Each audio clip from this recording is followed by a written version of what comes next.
Hi again. In this lecture I'll be covering the need to know essentials of asthma. Asthma in itself is one of the most important respiratory diseases you'll come across, whether during your time as a student or in clinical practice. If you haven't already, I advise you watch my video on the physiology of the mechanisms of respiration to make it easier for you to understand this. Don't forget to like and subscribe down below. Links to my Instagram, Facebook and Telegram are also in the description below. So I can keep releasing these videos for free, please support the channel on Patreon. I'll put the links in the description below, and thanks in advance. We'll go over the need to know essentials of asthma and then move on to how we classify asthma according to the severity of the disease. We'll then look at the different diagnostic modalities we use to diagnose these patients. We'll cover the 5-step approach in management of long-term cases in the outpatient setting, and last but not least, how we approach and manage them when they present to the ER during an attack. Asthma is considered an obstructive disease, as in they'll present with a low FEV1 FVC ratio on spirometry. But what differentiates it from other obstructive diseases is that it is reversible via the use of a salbutamol inhaler, meaning we'll see an improvement on spirometry of around 15%. And also the attacks occur in episodes. The characteristic features that occur during an attack are bronchospasm and excessive mucus secretion. For an attack to happen though, the individual must be exposed to a triggering factor or a precipitant, such as an allergen, such as pollen or cat hairs, pollution, cold weather, exercise, bacterial or viral infection, and drugs like beta blockers, aspirin and NSAIDs. But the only NSAID that is safe in asthmatics is paracetamol.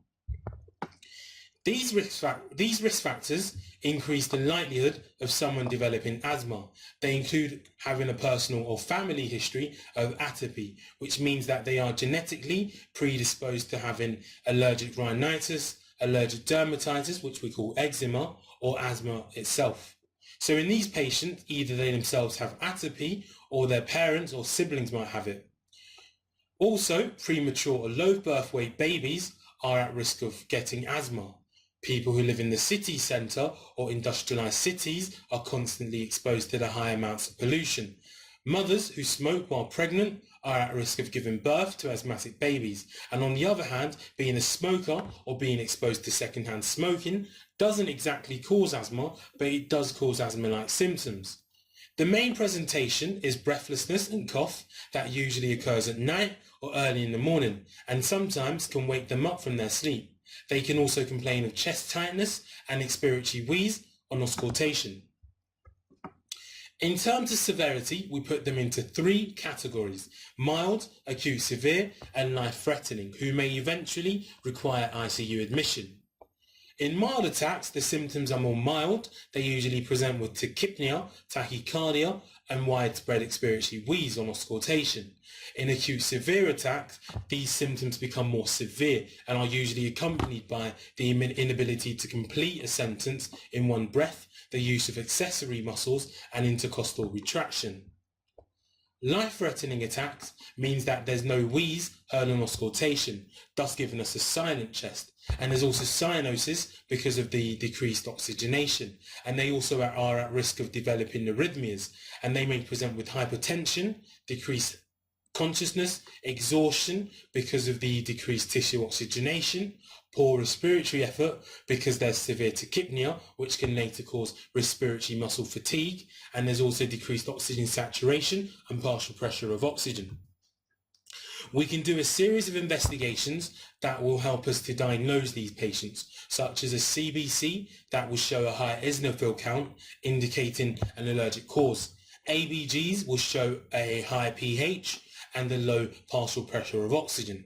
We can also perform a chest X-ray to rule out other causes of breathlessness, such as a pneumothorax. To confirm the diagnosis, we'll need to test the pulmonary function using a spirometer, and this will show us how much air is forcibly breathed out in 1 second, and the result is given in the ratio FEV1 FVC ratio.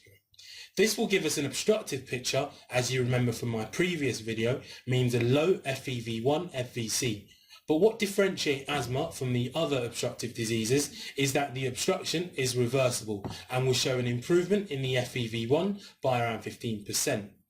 Peak flow meter will test the speed in which the air is blown out after maximum inspiration, and these patients it will be less than 75%.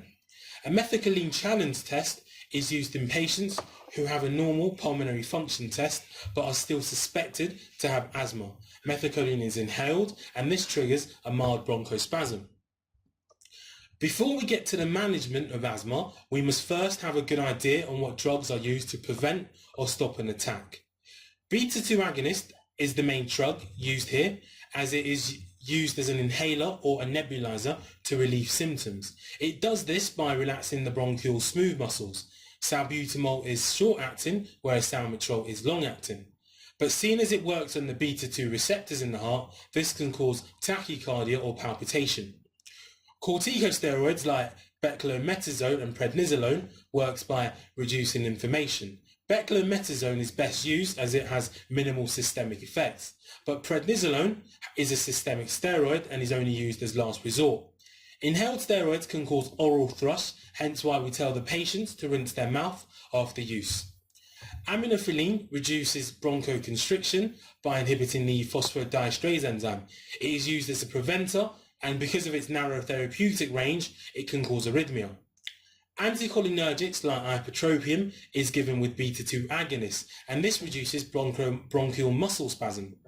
Mast cell stabilizers like chromoglycate is mostly used in children and as a prophylaxis in exercise-induced asthma.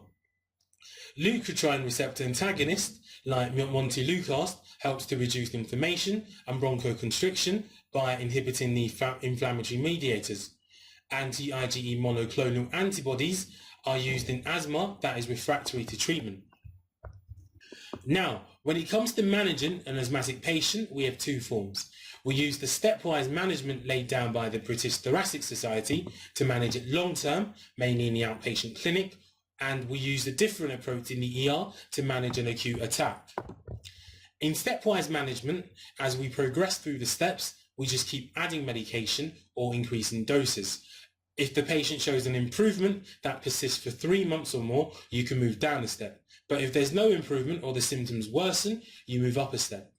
A word of advice: if the patient comes to you with worsening symptoms or no improvement in their symptoms, before moving up a step, ask them to show you how they use their inhaler, because improper technique is a common reason for poor response to treatment. Step 1. We give them a salbutamol inhaler, which is a short-acting beta agonist used when he or she experiences symptoms. If the symptoms occurred at night to the point of waking up from sleep, or if they use their inhaler more than once daily, we move up a step to step 2. Step 2. We add a low-dose inhaled steroid like beclomethasone. Step 3. We add salmeterol, a long-acting beta agonist, and if this isn't enough, we can increase the dose of steroid. Step 4. We increase the dose of inhaled steroids. Step 5. We add an oral prednisolone, starting off with the lowest dose possible. In an acute setting, such as the ER, the patient will come to you with an acute attack. We must first assess them before starting treatment. To assess the patient, you've got to do ABCs, paying close attention to the vital signs and their ability to complete sentences in one breath. The vital signs will help us to categorize them in accordance to severity and hopefully begin their immediate treatment. The pulse oximeter will show us a low oxygen saturation. We begin our immediate treatment with supplemental oxygen in hopes to maintain the oxygen saturation between 94 to 98%, followed by administering salbutamol in nebulized oxygen. Terbutaline is just an alternative form of short-acting beta agonist.